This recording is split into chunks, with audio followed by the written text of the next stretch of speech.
All right, guys, we are ready to close the transfer hatches. We wanted to say goodbye and thank you.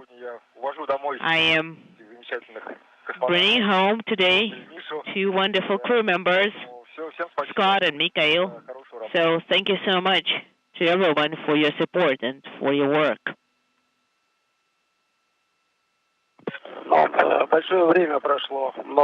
Well, we've achieved a lot, especially for Scott and Mikhail. We are very grateful to this crew, to you, Misha, and to you, Scott. Also, thank you to the mission control centers in Moscow and in Houston.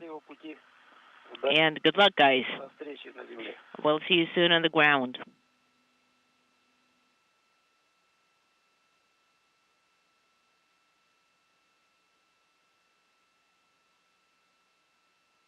And some quick words from the Soyuz commander, Sergey Volkov, who's bringing the two one-year crew members home first, and then Yuri Malenchenko there on the left, just also offering his congratulations and his thanks to the three getting ready to depart the International Space Station. Again, Scott, Kelly, and Mikhail Kornienko wrapping up 340 days on board the orbiting laboratory.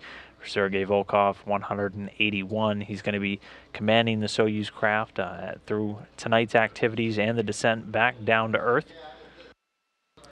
But definitely a pretty significant moment for the departing year-long crew members who have been on board the International Space Station since March 27th of last year. So obviously very big steps for them to now depart what's been their home for the last roughly 12 months and get ready to make their way back down to Earth, its gravity, their families, and life as it was over a year ago.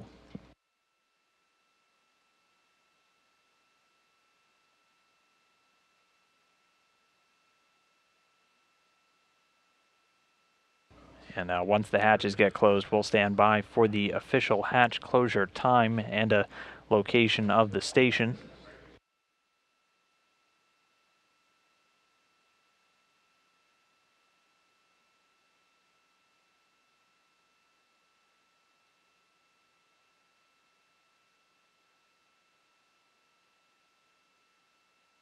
And again, there's two hatches to close. There's one on the Soyuz craft itself and one on the station side as well inside the Poisk module.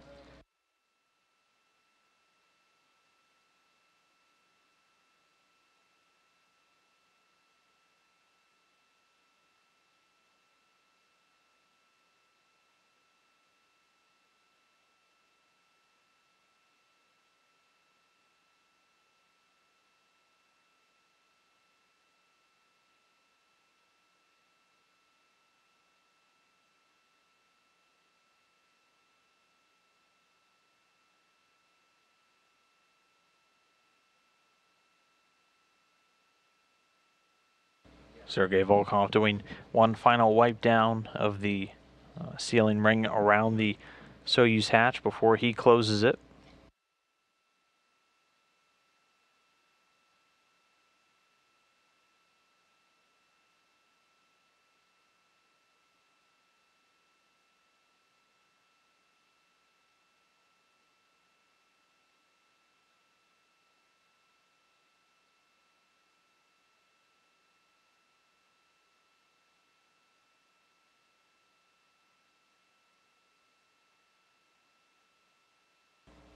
And with that, Yuri Malenchenko sealing it up. The hatch is closed.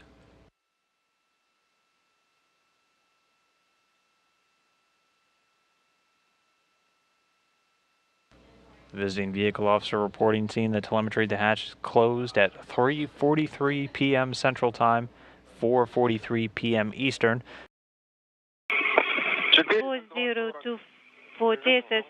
And undocking has occurred 7:02 p.m. Central Time, 8:02 p.m. Eastern Time, while the station was flying just over the eastern part of Mongolia. So the Soyuz TMA-18M spacecraft undocked from the International Space Station Mikhail, Kornienko, Scott, Kelly, Sergey, Volkov on their way home. Not illuminated. TC7 is illuminated. In 8 seconds, DPO work not illuminated, and we are maneuvering counterclockwise. Yes, this readiness is illuminated. GSO 1 is not, GSO is not, and DPO work is on. And the first separation burn occurring. You can see the thruster firings there on the Soyuz craft. Kelly, Kornienko, and Volkov inside.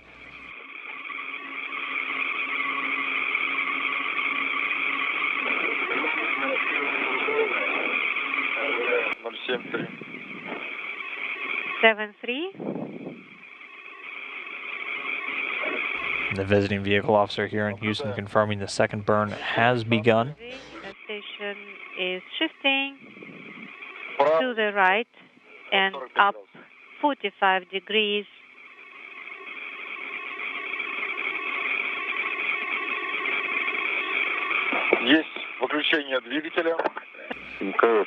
There you can see the orbiting laboratory in full view from the camera on board the Soyuz craft, which again undocked from the space-facing side, so getting a great look straight down at the station and the Earth below. Both spacecraft right now just over the very far eastern part of Russia, about to well north of the Sea of Japan. S-18 is being issued.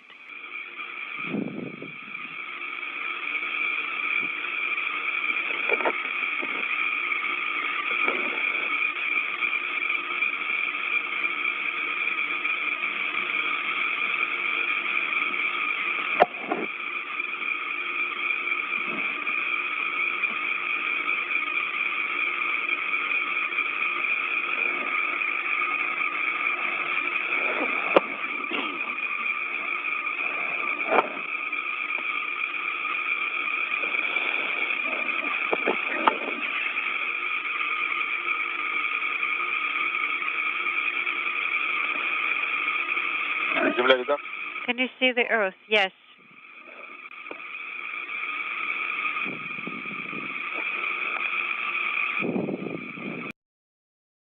From just under an hour ago, as the Soyuz spacecraft was descending under parachute, you can see the thick cloud cover in the overcast sky, but a beautiful light. The Soyuz landing just a few hours after sunrise in Kazakhstan. This again a recorded view from one of the Russian search and recovery helicopters.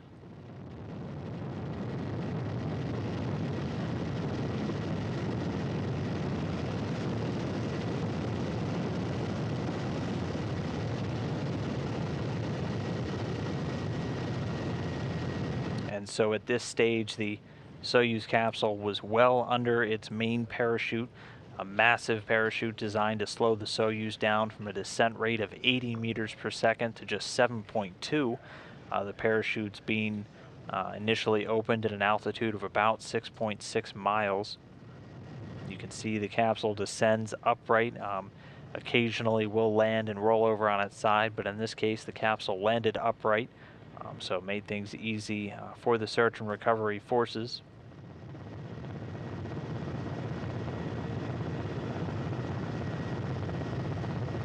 And again, you can see the thick cloud layer on the lower deck that the Soyuz passed through before its landing.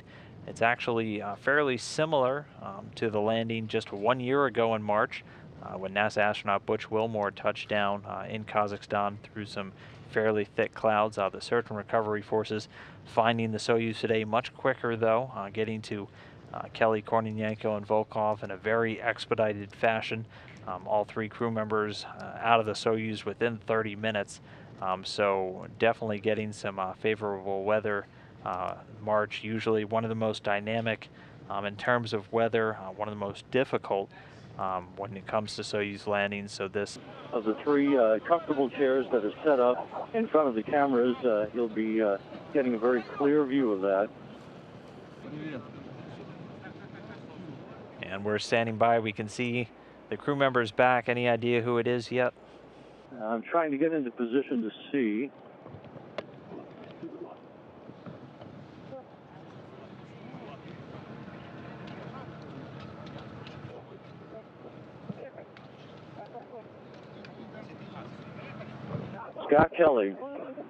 Scott Kelly back on Mother Earth after 340 days in space, Dan. Thumbs up. We got a great view of him now. The folks here in Mission Control Houston letting out a very big cheer. Scott Kelly, as you just said, returned after 340 days in space. NASA's one-year crew member conducted a lot of very important research back down on Mother Earth, back down in Kazakhstan, where he launched from just about 12 months ago. Right now. And back over at the capsule, we can see Mikhail Kornienko, the other one-year crew member, outside the capsule getting ready to get carried over as well. Do you work for Mission Control?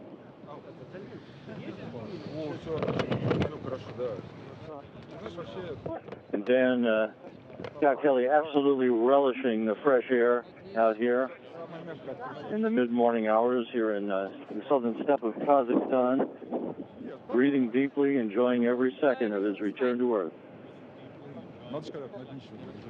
And we just saw Mikhail Kornienko go down the slide. He's getting carried over, so he'll be joining you shortly as well. So with that, all three crew members out of the Soyuz capsule safely down there on the steppe in Kazakhstan. One-year mission, guys. I'm fine. You're asking everyone to step back. Your code, we step back. We step back and don't interfere. And we're seeing a big smile from Scott Kelly there. You can see just to his right, Steve Gilmore, Scott's prime flight surgeon for his year in space. No stranger to cold landings in Kazakhstan. This is his fourth mission, his second landing in a Soyuz. 520 total days in space across his space flight career, 340 days in this historic year in space. And then Scott just looked at us and said, the air feels great out here. I have no idea why you guys are all bundled up. With temperatures hovering right around freezing, I imagine you guys are thankful for your jackets, but for somebody who hasn't had the breeze on his face for... I have an opportunity to undergo about an hour to an hour and a half worth of field testing, which is the first critical biomedical measurement of all of their biomedical functions. That will be the initial test of their response to a gravity environment for the first time in a year.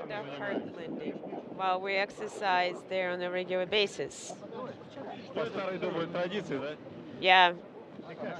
Is it the Kelly with a satellite phone in his hand, assuming making a call to friends and family. Would